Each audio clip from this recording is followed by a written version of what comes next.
When Jesus was going about his ministry, he always knew that he was ultimately headed towards Jerusalem. With every movement he made, all roads were eventually pointing to Jerusalem, where he knew what he had to do. He had to die a brutal death on a cross. In Luke, one of the biographical books of Jesus' life in the Bible, it says, Jesus went through the towns and villages, teaching as he went, always pressing on towards Jerusalem. And the people closest to Jesus, his disciples, his best friends, knew that this would be the pinnacle of Jesus' entire mission on earth. They knew that following him to Jerusalem meant that they would have to stand by and watch him die that brutal death on a cross. Later in Luke, it says, taking the 12 disciples aside, Jesus said, listen, we're going up to Jerusalem where all the prediction of the prophets concerning the Son of Man will come true. He will be handed over to the Romans.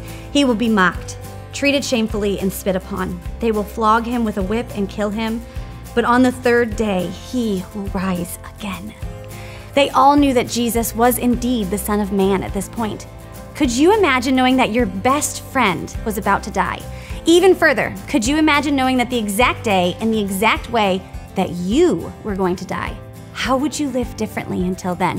What would you prioritize? What would you shed from your currently very busy life because this knowledge has given you a better perspective? You see, Jesus knew exactly how and when he was going to die, and he was willingly sacrificed. He sacrificed his life for you and for me and literally all the people of the world. We don't get to know the exact time or way that we will leave this earth, but I think it's worth evaluating as if you don't have forever. As you think about that today, I'm gonna ask again, how will you live your life differently? What needs to be changed? What priority shifts do you need to make?